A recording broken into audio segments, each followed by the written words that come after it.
It is Monday, September 1st. That's right, Labor Day. I'm Scott Seidenberg. Here's what you need to know to make today a better day. A couple of marquee matchups in college football yesterday, including last night, where Miami outlasted Notre Dame in a classic 27-24. We have plenty of day baseball today and a college football game tonight, Monday Night Football, to wrap up week number 1. Jared Smith joins me here on this Monday morning quarterback edition of Bettor Day. And Jared, let's start with the game that's freshest in our minds from last night, and that was Miami's 27-24 win over Notre Dame. And I thought in the first half, Carson Beck looked good. I was cautioning people to slow their roll on how great he looked in the first half. The second touchdown pass, he did throw up a prayer, and C.J. Daniels made the greatest catch of the season so far. May hold up. It may hold up as the greatest catch of the season when the season's over. But when it was all said and done, they pulled away with the victory, getting the field goal late. Their pass rush was able to limit Notre Dame in that final possession. But, I mean, this was almost another Mario Cristobal choke job, as Miami had a 2-touchdown lead and allowed Notre Dame to come all the way back and tie it late in the fourth quarter. Yeah, I didn't love how conservative Miami got late. I thought there was a 4th and 2 inside the 30-ish yard line. I think it was 21-14 at the time. And I'm thinking to myself, your offensive line has been mauling all night long. Keep your offense out there, run the ball, continue to grind the clock, score a touchdown, and go up 14. He decided to kick. And it was like an immediate kick. Yeah. They cut him on the sidelines. It got to 4th and 2, and it's like, kick. And I'm like, Mario, you can get 2 yards with this offensive line. So, yeah, his ability to wreck the game is always in the back of your mind. But this Notre Dame team, I think, physically really struggled defensively to, shut down, especially early in the game. You saw Beck just chilling back there, picking apart teams. I thought it was a nice little change-up early in the game. Notre Dame, for the most part, is a man-to-man team, but the first drive of the game, they went zone, was able to force the punt. And then a little bit later in the game, they switched back to man, and that's really when that Notre Dame scheme started to take effect. Notre Dame actually won yards per play in the game, 5.6 to 4.7, but it was the 2 turnovers really that proved to be the difference. I thought Miami deserved to win the game based off of how physical they were, especially at the line of scrimmage. But yeah, Beck's got some things to clean up. Cristobal's still kind of wacko, Jocko-wacko with the in-game decisions.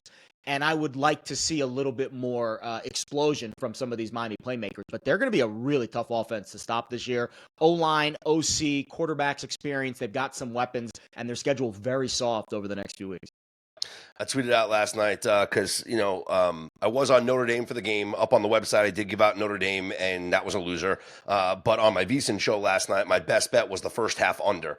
And that has been the trend here. It's the first half unders, Jared. All of these top 25 matchups, they all went under the first half. They all went under the first quarter. I mean, in the top 10 matchups alone, we had 0 points in the first quarter, 0 points in the first quarter. Clemson was the only team that scored when they kicked the field goal at the end of their first quarter. So, I mean, first half unders have been the theme here.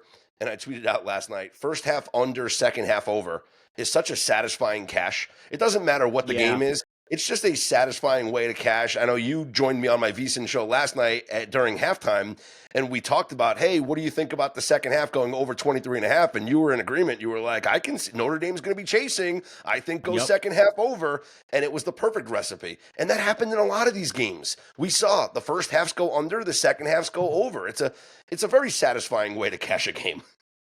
100%. And unders in general have been positive so far. We still got 2 games tonight, or 1 game tonight, excuse me. But 28-19 is what the Bet Labs database has. And I don't think they have all of the games. I think some of the FBS versus FCS games are not in this database. But FBS versus FBS opponents, about 60% with the unders so far. So it's even greater than that, right? Here's your full numbers. So every game this year, looking at every game, including week number 0, here's where we're at right now. Favorites are 46 and 45 against the spread. The short favorites have done better. If you're favorite of a touchdown or below, 11 and 7 ATS with the Notre Dame loss here. The big favorites, if you're 20 points or higher, 20 and 24 ATS. If you're north of a touchdown, it's 35 and 38 ATS. So the dogs really, been okay. But listen, 46 and 45, what are you going to do? The totals is where you're finding the value. So far in every game played this year, we are 51-39 to the under. That is a tremendous under rate. And here's what I did last night. I was trying to look at this because, and you and I have touched on this before, with the transfer portal and how things have changed now in college football, it's going to lead towards these unders early. And I wanted to know, where's the line of demarcation? Like, where is it that the overs start to come into play? And I looked at just last year, because last year I feel like was a big transfer portal year. NIL is relatively new. Last year, weeks 1 and 2 were significant under weeks. Week 3 went over, and then it was pretty much overs for the entire season. Like, we had like 1 or 2 weeks that were under weeks, but for the majority of the 18, 20 weeks or whatever the college football season, it was all overs. But weeks 1 and 2 were under weeks. So I think we just go back to the well this coming week here at college football and go unders again. Yeah, I think there's some obvious spots. There's not as many high-profile games this week. I think that's the key. But yeah, I mean, this is like the transfer portal. What it's done is it's created this kind of, de facto preseason the first couple weeks of the year. That's why I think it's not, to me personally, if I was a coach or a general manager of one of these programs, I would not want to schedule anyone the first 2 weeks of the year. Even the first 3 weeks, really the entire month of September, I would prefer to be very much non-conference, very soft. I know there might be some weird quirks where you might not be able to do that, but to me, that's the future of, if I'm a high major program, that's how I'm stacking my season. It's going to be such a gauntlet from October 1st on. Why would you give yourself a challenge? Now, that sucks from the fan perspective. I loved watching Texas and Ohio State. I loved watching Miami and Notre Dame. I hope we still get some kind of semblance of that. Mm-hmm. But financially speaking, in terms of what's in the best interest of the program, knowing these things and how much turnover there's going to be more and more retention every single year. This is a free agency. This is the way college football is going to be. I would stack my schedule to where I basically play a preseason the first couple of weeks, and it's, cupcake opponents. Well, that's what it used to be. Until we started getting all the big-time dollars in here for the big-time sponsors, the Chick-fil-A kickoff, the Duke's Mayo kickoff in North Carolina. Like, what? Stupid. Save that for the bowl games. Yes, but that's the thing. With the bowl games now mattering less and less, these sponsors are now trying to get the marquee dollars and get the eyeballs by having sponsored these season kickoff games. They're trying to run a business too, 100%. And so now we're sitting here where we used to have, and we still have, you have Georgia beating up on a team. Florida played Long Island University. I mean, come on. Penn State played Nevada.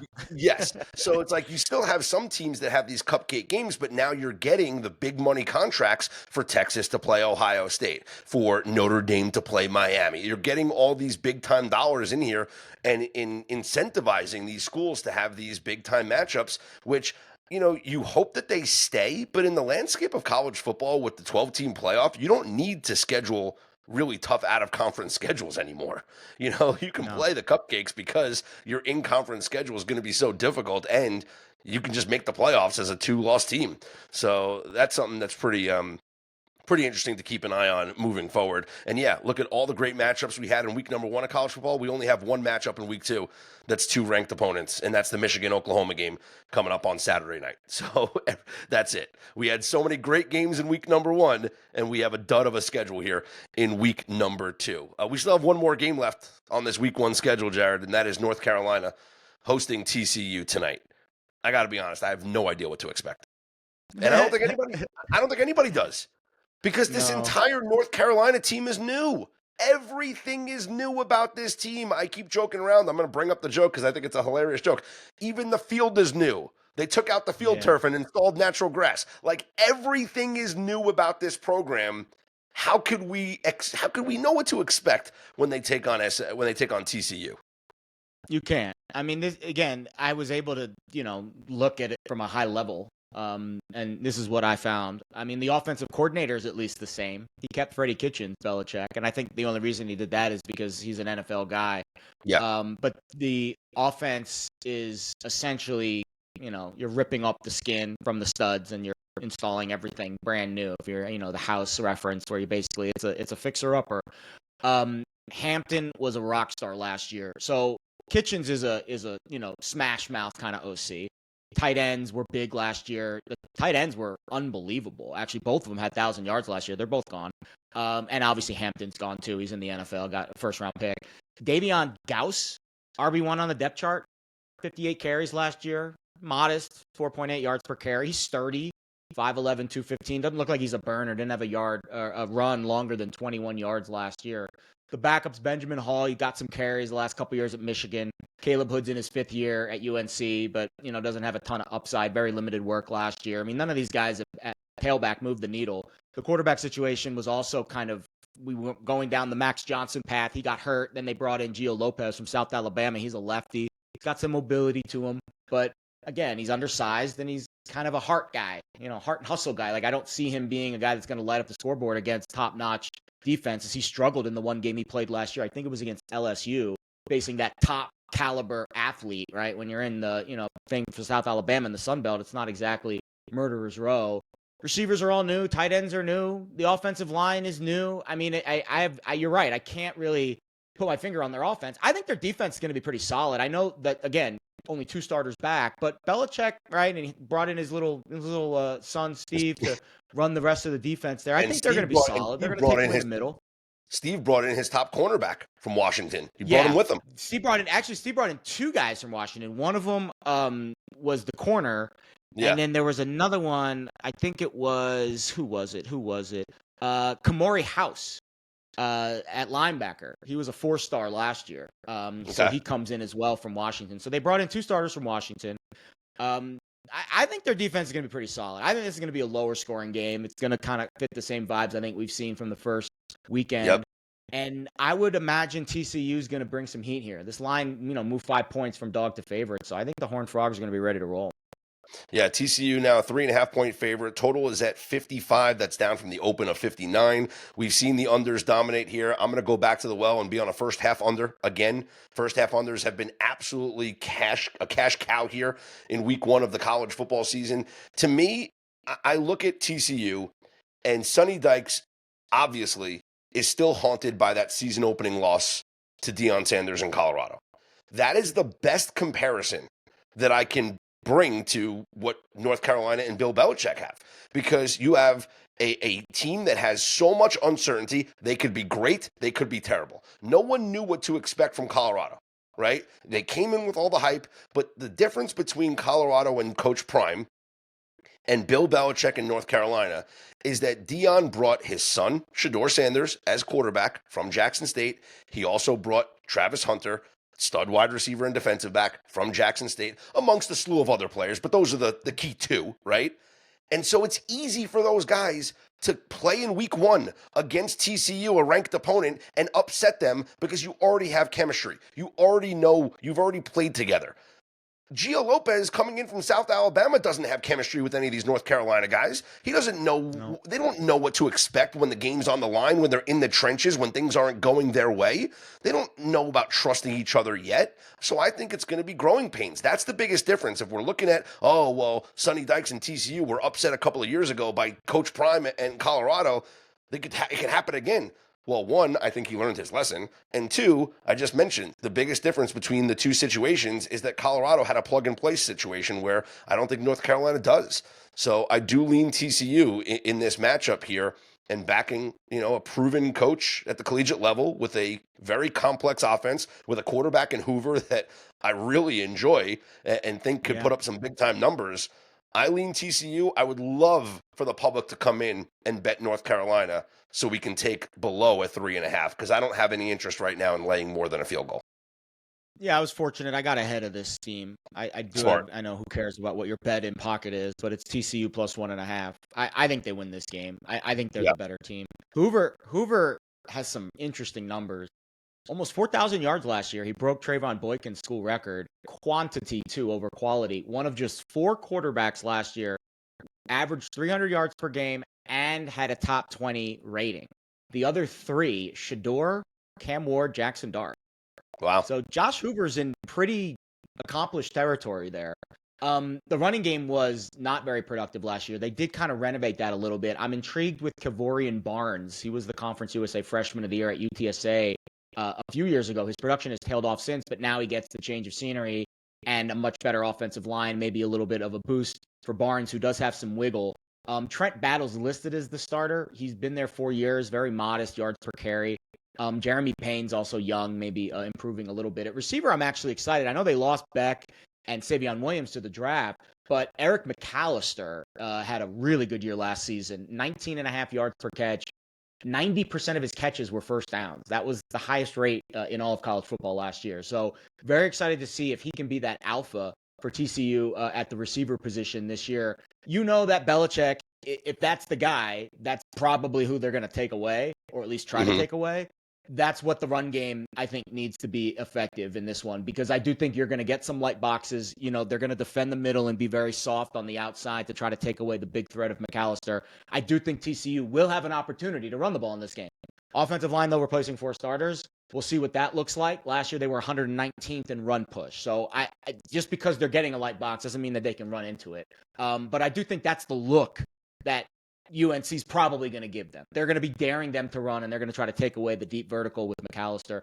TCU's defense is intriguing, right? We saw Gillespie when they went to the Natty. They ran that 3-3-5, which I hate. I freaking hate that style of defense because you're just not stiff against the run, and teams who can run it just dominate you up front. Now, it does confuse you in the past, but they got rid of Gillespie. Now it's Andy Avalos, who did a really good job fixing their pass defense last year. They went from 111th to 12th. So I like Avalos. I think they've got some dudes up front. Chapman and Deal are their best pass rushers. I think they can get after the quarterback a little bit here, especially with UNC kind of going through some flux. So, yeah, it feels like first quarter, first half under, and TCU probably sneaks out a tough win on the road. That's kind of the vibe I get for this game. You know, I was just looking to see, if there was any offense last year that Washington faced that was close or even resembles the Sonny Dykes offense. Because that would be, you can say, hey, Stephen Belichick has seen it before. Weber State, Eastern Michigan, Washington State, Northwestern, Rutgers, Michigan, Iowa, Indiana, USC, Penn State, UCLA, Oregon, and Louisville. Penn State and Oregon are probably the 2 closest that will spread it out like that and go quick. I would say Lincoln Riley's Indiana, offense. Indiana and Oregon would be the 2 that I would think would be the closest. Okay. But I could be a little wrong on that. Who Indiana's offensive coordinator? Who is it? It's what's his name? Signetti. He's the nut job that goes crazy. They ran a very fast tempo last year. So, all right. Well, Washington lost 31-17 in that game, Indiana was good last year, and they didn't have as many dudes. I think TCU's got some dudes on the outside. I don't know if Indiana had that many dudes. Taven Jackson, 11 of 19, 124 yards and a touchdown. Justice Ellison, 29 carries, 123 yards and a touchdown for Indiana. They gave him really soft boxes in that game, and Indiana ran right into him. They did beat USC in that Lincoln Riley offense. USC only scored 21 points in that game, so that was a win for them. And against Oregon, they gave up 49 points. They lost 49-21 to Oregon. So if that Oregon offense is a close facsimile, I just think that's the X factor to me. I can say that Belichick's going to take away things, and certainly you can see it because this week 1 game is the game you have the most time to prepare for, right?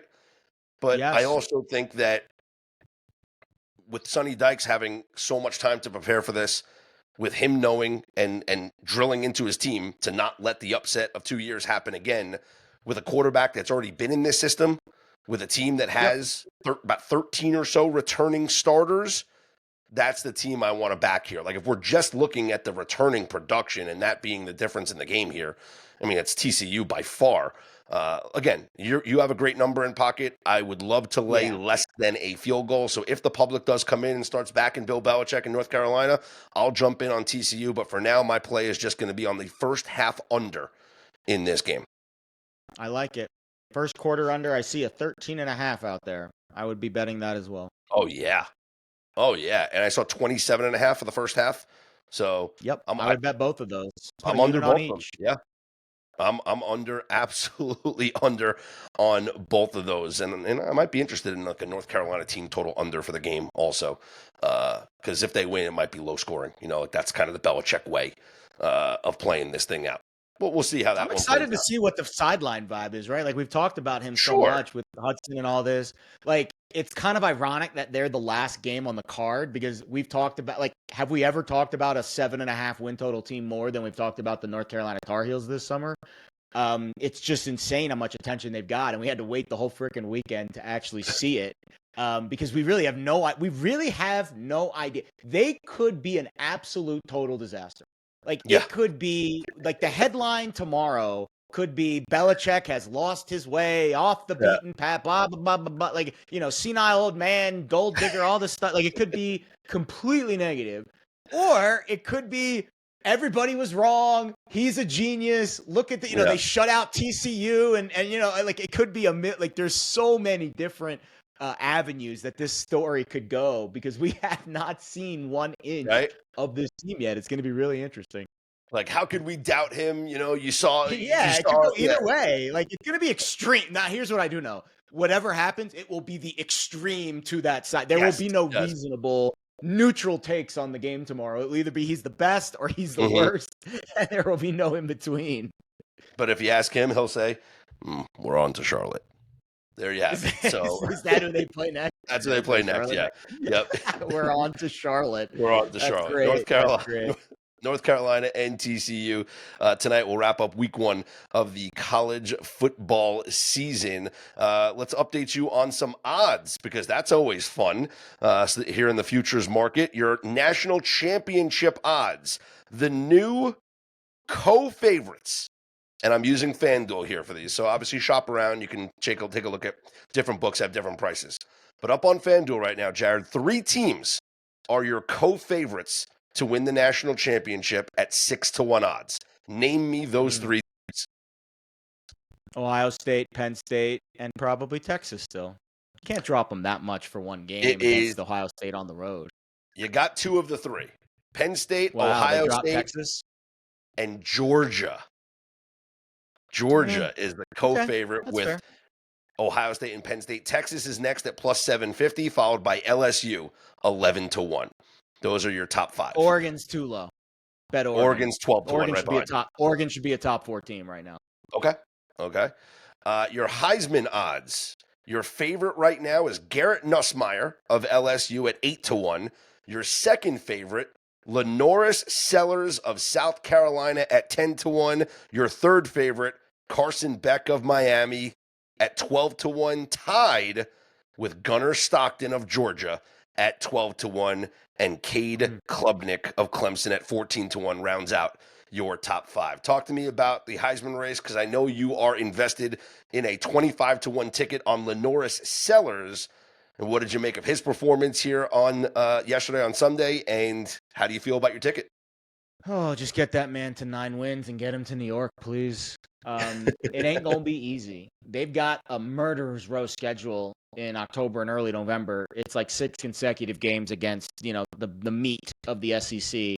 But the good news is their schedule at the beginning is very soft, and they might be able to get to 5-0. I think they'll be 5-0 before that game at LSU. I think it's the first or second week of October. And then it's on, right? Then you've got to get 3 more wins down the stretch, preferably 4, but I think 8-4 with that schedule probably gets him to the podium. Because let's be honest, every scout, everyone that I listen to and trust that is a film guy, he's the best quarterback in the conference. And if you watch the games over the weekend, a lot of the guys that we thought were great maybe didn't play as well, especially Arch. Like when you watch the tape on Arch, I mean, he was just, and not all of it was his fault. I think there's a lot of Ohio State good in that tape, but there's also a lot of Arch off platform. He's supposed to be Mr. Mechanics. He's a Manning, right? But he was really yanking him. Maybe some of that was nerves, but I think a lot of that too is, he's this first year as a starter. This is Lenore Sellers' second year as a starter. Experience matters in college football. These kids are young. They fold under the pressure. It's TSS, tight sphincter syndrome. So Nussmeier's got it. Sellers has got it. Beck has got it. These guys have experience. Stockton's got it, but I think his upside's limited because he's not a great thrower. I think Beck should be the third guy on the list. Like, I think it should be Nussmeier and Sellers, co-favorites, and Beck should be right there because that schedule for Miami, they're going to win 10 games. Go look at that schedule. This was the tough test against Notre Dame. They should get to 10, maybe even 11 wins. Beck should be on the podium. If Sellers can go 8 or 9 wins, I think he'll be on the podium. I think Nussmeier will be on the podium. But of those 3, Garrett Nussmeier's got the best defense. LSU's defense was lights out. So they're not going to ask him maybe to do as much in some of these games when things get really tight in the SEC. I think it's going to be Sellers or Beck. Honestly, I'm going to make a bet on Beck, and I'm going to have Sellers and Beck, and hopefully Arch can play his way back into the race. But I think one of those three guys, Nussmeier, Sellers, Beck, really in good position right now based off of how some of the optics play out. That Miami schedule, to your point, Bethune-Cookman, South Florida, that'll be a tough, fun game. And then Florida State, we'll see what Florida State is. I mean, I got to imagine that they're one of the biggest stock-up teams after their win over Alabama on Saturday. Louisville, Stanford, SMU, Syracuse, NC State, Vatech, and Pittsburgh. They do not play Clemson in the regular season. Maybe they'll face them in the ACC championship game. So a very doable schedule here for Miami. Now, the other Florida team, Florida State, let's talk about them for a second. Two things can be true. Florida State is much better, and Thomas Castellanos makes them so much better. I think one of the more underrated aspects that I don't like beating myself up, Jared, but I'm kicking the shit out of myself for not thinking about this more. Gus Malzahn running that offense is a significant impact. Gus Malzahn is one of the top offensive minds in college football. He was great as a head coach, had his shortcomings, but he also had a lot of successes as a head coach. And his offense, whether it was at Auburn, whether it was at Central Florida, they utilized two things: power running and a mobile quarterback. And Florida State against Alabama showcased two of those things. They had them both: power running and a mobile quarterback. And I should have taken that into consideration, and I didn't, and I'm really beating myself over it because Florida State, with the points, should have been the play in that game because of Gus Malzahn's offense. Now, the other thing that can be true is that Alabama is not as good as we thought, and they played poorly, and their defense is suspect, and Kalen DeBoer has issues. It's definitely a combination of both. The question I want to know is, which side was more impactful? Was it more so Alabama looking bad, or more so we need to significantly upgrade Florida State? Bama looking bad. Okay. More so Simpson looking bad. Now he can improve and raise the level, but their receivers look pedestrian. It was raining. It was probably humid. Ryan Williams, I think, suffered a concussion at one point in the game, so keep an eye on his status. But Ty Simpson with a 35% success rate, that's not going to do it. When you're in a Kalen DeBoer offense with Ryan Grubb, his best buddy, back in the OC role, and you've had the whole offseason to get ready for this game, that's not going to cut it. 4.9 yards per play against a very undermanned Florida State secondary. That is not going to cut it. So we need Bama to raise their level significantly, or we might have been very wrong on them. I picked them to win the national championship this year. Now, the Malzahn part, with long time to prepare, he is very effective, but Castellanos is not this guy that I think is going to hold up week over week. I think the rate of return of them will decrease as that offense is more on tape, because it's a very one-trick pony, right? He had I had the notes here, 27% success rate on passing plays, 53% on running. Yeah. Very one-dimensional. So, that's going to get snipped out by good defensive coordinators eventually, and they're going to make their adjustments. So it was a perfect storm, right? Malzahn had time to prepare. He had a fresh, clean, fresh powder with Castellanos. Nobody knew what they were going to run. Bama has struggled with mobile quarterbacks in the past. It was raining. Ty Simpson didn't have a good game, and it was still close late. Yeah. I don't want to downgrade Bama too much. I want to see how Simpson bounce back, and I don't want to upgrade Florida State too much because I do think they've got holes on their defensive secondary and up front as well. It was again, perfect storm collision for Florida State to win that game outright, and I think that could be the overreaction spot where if we significantly upgrade Florida State too much, and then all of a sudden they're favored in some of these games, that we come back off of that later in the season. So I'm curious here. Are you going to be looking at, Alabama's one of these teams, but are you going to be looking at the teams that lost here in week number 1 to bounce back and get some wins here in week number 2 and cover the number? Now, I know a lot of these teams are playing cupcake games, so some of these numbers are going to be out of control, but would you be interested in some of these teams that lost in week number 1 to put up a big number and cover in week number 2? Well, here's what I would do with Bama. They went from minus 180 to plus 180 to make the playoff. That's how I would play Bama. It's Bama. And if they go 9-3, they're still going to be in the mix. And we could have just had a bad game. It could have just been Simpson was on the road. We've seen some of these younger quarterbacks struggle with these environments and then all of a sudden grow up. We saw Notre Dame last year lose to NIU and to make the national championship game. So you just can't overreact to what we see in game one when I'm telling you that this was a perfect storm situation where Bama just didn't have it. And their next two games are against UL Monroe and Wisconsin. They're going to get right in both of those games, and then they're going to go to Georgia with a little bit of momentum, and then we'll see where the chips land. Then they're going to play Vanderbilt, Missouri. I expect them to win both of those games.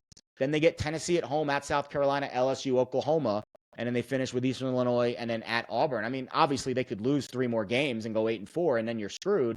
But minus 180 to plus 180 with one result, that's a pretty significant move. So I think that, because obviously they could cover against UL Monroe with their eyes closed. The question is how many points do they want to win by? I think the better bet in terms of the long-term investment with less variance is Alabama to make the playoff at plus 1. You might be able to find a better number than that. I'm just looking at the BetMGM number right now, which is plus 180. Maybe you get a 2-1, but to me, that's how I would buy low on a team like Bama. So, yeah, I'm looking at just the history of ranked teams to lose in week number 1, and we had quite a few teams lose here this season. Obviously, Notre Dame lost this week. Last night, you had Texas losing. You had Clemson losing. Boise State and Alabama were the other ranked opponents that lost. Every other ranked team won their game, even though Kansas State almost lost. They had to score in the final minute to defeat North Dakota 38-35. Easy fade from the Ireland game, though. It went 1-1. Iowa State might be a lot better than out. Yeah. Kansas State obviously struggled, and a lot of people who I trust were very heavy on the Avery Johnson Heisman campaign a few months ago, and that campaign has gone right off the mountain in 2 weeks. So I looked back since the start of the 2021 season, because I always like to do post-COVID. I feel like COVID changed kind of everything. So post-COVID, week 2 of the season, and you are a ranked team that lost in week number 1. Those teams are 9-1 straight up in week number 2. The only team that lost the second game was Notre Dame in 2022, lost to Marshall in week number 2, 26-21. They were 20.5-point favorites, and they lost that game. So that's the only straight up loss. I remember that game. I think I was on Notre Dame in that game. The ATS numbers, though, this is what stands out. Only 5-5 against the spread, these teams in week number 2. Now, last year, you had Clemson and LSU. Both lost in week number 1, playing in week number 2. They both won. Clemson covered 66-20 over App State. LSU taking on Nicholls State, I guess. They were 46.5-point favorites. They won the game 44-21, so they didn't cover. You had Clemson not cover against Charleston or somebody. I don't know. 66-17. They were 50-point favorites. So, okay. You had Notre Dame against Marshall not cover, and then Clemson against some other FCS school. They were 50.5-point favorites back in 2021. They won 49-3. So 5-5, the ATS numbers for these teams, 9-1 straight up. Obviously, you're looking at Alabama against Louisiana Monroe, Clemson against Troy, a 32-point favorite, Texas against San Jose State, a 35-point favorite, Boise against Eastern Washington, and then Notre Dame in their next game when they take on Texas A&M. But that's not next week, though. That is, they have a week off now, Notre Dame. They don't play until the 13th. So I guess they don't apply here for this. Yeah, going to be interesting to see these big numbers and see if these teams do cover these big numbers after these losses. Yeah, I don't really like betting these big favorites once we get past week 1 or week 2. I'll be honest. I think there's other ways to play certain teams. For example, I think there's a couple of interesting scheduling spots this week. I think LSU's in an interesting one. I mean, this is like the classic sandwich spot for LSU, right? Coming off the win at Clemson. Next week, they play Florida. And this week, they're home to Louisiana Tech, who's terrible, by the way. Like, I did just the minimal amount of research on Louisiana Tech just to see if they had a pulse. They did shut out Southeastern Louisiana the other day. They did cover, but it was not a very impressive performance. They lost yards per play with a 40% success rate. They only had 2 explosives. They won the turnover margin. That's why they won the game and were able to cover. And they allowed a 15% havoc rate to Southeastern Louisiana's defense. That is very concerning when you're going up against LSU's defense, which I think their defensive line, that was the biggest upgrade for me this week, not Florida State. LSU's defense. We need to consider them as a top 10 unit. Blake Baker is a freaking madman, and they finally have dudes up front and their offense is very balanced, so you can't really predict what their game plan is going to be on offense. They're a really tough prep on offense. And then on defense, they have so many dudes who get after you. And Baker, again, is a magician. The other big upgrade, and it's tough to really upgrade them because they are very talented, but Matt Patricia and Ohio State are like peanut butter and jelly. He's a really good defensive coach. He is a fantastic coordinator. You had Sonny Styles and Caleb Downs basically playing this like rover spot in the middle. They were playing a 5-man front against Texas with Downs and Styles as the two like linebacker hybrids. It was sick. They're going to be a really tough defense to prep for. LSU and Ohio State. I know Penn State's up there. Dennis Sutton might be a top 10 pick, but I think those two defenses, LSU and Ohio State, they're, to me, top 5 units, and maybe we weren't thinking of them as top 5 units coming into the year. I would agree. So it's going to be fascinating to watch. And as this season progresses, like I said, we'll obviously monitor everything that's going on here and keep an eye on these teams in week number 2 to bounce back after their week 1 losses, and plenty of overreactions to week 2 games coming up. And it's not a great schedule, but we're still going to break it all down. We'll have some best bets as well. And tonight, of course, the week 1 finale, TCU 3.5-point favorites at North Carolina. Jared has a better number on TCU already, so he's in pocket on TCU. I am on the under in the first half. Jared, you agree? First half under, first quarter under tonight. First quarter under 13.5. You'll give out best bet first half. I'll give you first quarter 13.5. Right. It's minus 125 at BetMGM as we're recording this show. All right, absolutely love it. Let's get into some Major League Baseball, including 2 Sunday night fades. Last night on Sunday Night Baseball, Jared, the Braves got a couple of runs there, a home run in the top of the 9th inning to defeat the Phillies 3-1. And watching that game live while the Notre Dame game was going on, I was really hoping that it would stay tied and go into extra innings. I wanted the Phillies and Braves to play as long of a game as possible because both teams qualify as Sunday night fades for today. Now, what is the Sunday night fade? Of course, you guys know, you've been listening long enough. It is fading the teams that play on Sunday Night Baseball and then have to travel for a game on Monday. The Phillies will travel to take on the Brewers in Milwaukee, and the Braves traveling to Chicago to take on the Cubs. There is one difference with today as opposed to any other Sunday night fade, Jared, which, by the way, is 12-4. 12-4 on the year, the Sunday night fade. Can't wait to hear it. The difference with today's games as opposed to a traditional Sunday night fade. What did I just call it? I said today's games. 2 Sunday night fades. No. I said today's games, not tonight's games. It's they're Labor Day games. today. We have day baseball. 2 games, Sunday night fades. These games are going off at 4 o'clock Eastern. But it's not just that, Jared. It's not just that. They're in the Central Time Zone. It's a 3 o'clock game. It's a 3 o'clock Central game. They played last night in kind of like Sean McDonough there. Trouble with the snap. So the Braves and Phillies played last night in Philly. Wow. By the time they got out of the stadium, head to the airport, hop on the jet. Phillies go to Milwaukee. Braves go to Chicago. You check into your hotel. You get to sleep. It's like, 3 o'clock in the morning, maybe 4 o'clock in the morning. And now instead of, we got to wake up and we'll get to the ballpark for our 7 o'clock game. No! You get to the ballpark for a 3 o'clock game.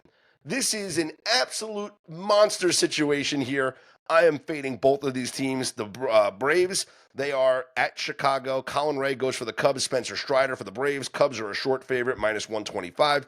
Phillies are at the Brewers. Taijuan Walker for Philly. And Jacob Mizorowski goes for the Brewers. Now, you're getting taxed. You're getting the Miz tax here because the Brewers are about minus 165.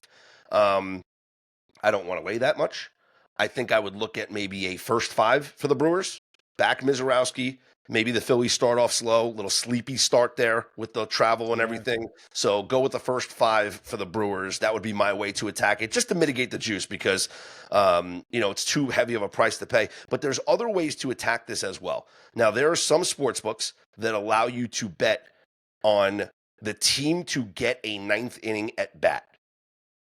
And so this is a great way to play a favorite without laying the juice on the money line. So, for instance, as I mentioned, the Brewers are minus 162 on the money line, but you can look at the prop bets and you could find, hey, do the Brewers bat in the bottom of the 9th? and you bet no, the Brewers don't bat in the bottom of the ninth, and you'll mitigate your juice. Some books have it as low as minus 115, minus 120. Interesting. Yeah. So then you have to try to price in how many games would the Brewer, how many scenarios would they win in extras, or in the bottom of the ninth where the game's tied after 8 innings.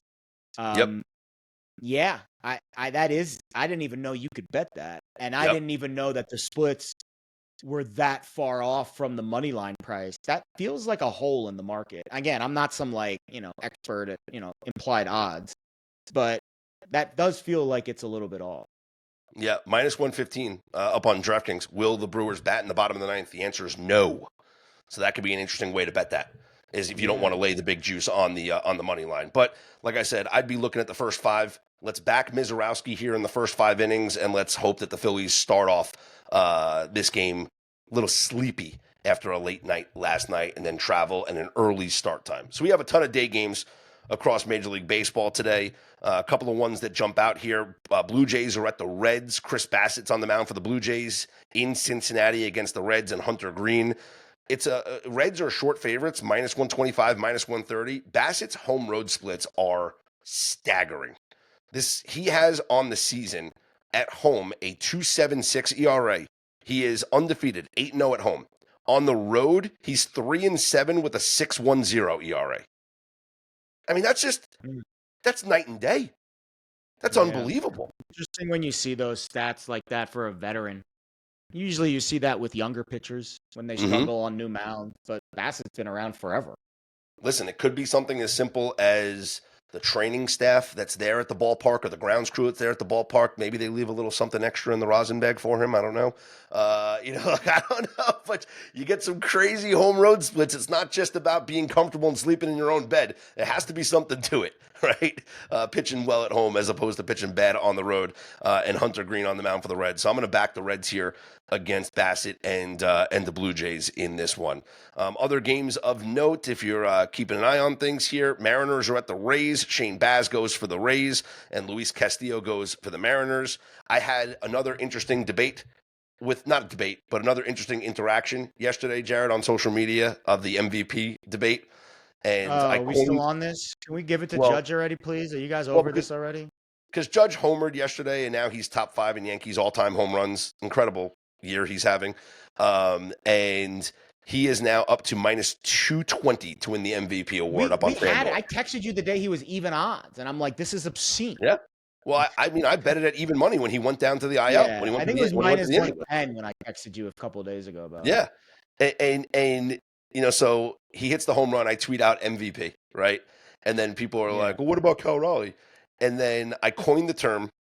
And so if you hear this anywhere else, this is what I coined. And I'm trademarking this. Dumper pumpers. Anybody that is pushing the narrative for Cal Raleigh to be the MVP is now being known, hence here forward, shall be known as a dumper pumper. Okay? Oh, man. That's one of the best things I've heard all year in baseball. Because he has the best nickname in all of sports. If anybody comes at me with some Cal Raleigh bullshit, I'm just going to respond, you're a dumper pumper. That's it. That's all you are. You're just a dumper pumper. Please tag me next time you do that, because I will retweet and we will hashtag dumper pumper, and we will get that sucker trending. I love it. It's going to be a fun week here. Obviously, college football is front and center now, but the NFL will kick off coming up on Thursday, and so we will have best bets for that Thursday game between the Philadelphia Eagles and the Dallas Cowboys. Dallas Cowboys now without Micah Parsons, who is a member of the Green Bay Packers now, although the Cowboys did pay Deron Bland $92 million yesterday, so I guess Jerry does like paying defensive Jerry does have some money. How about that? Yeah, exactly.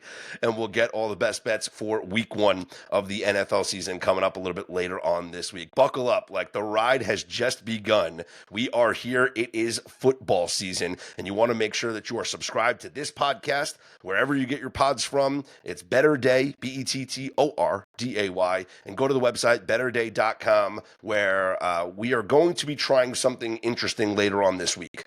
I will wait to make the announcement, but if you are a subscriber for free to bettorday.com, you'll get the announcement in your email with everything that we're going to be looking to do here. And I'll give you a hint. It involves you, the audience, right? It involves you because we do this for you guys.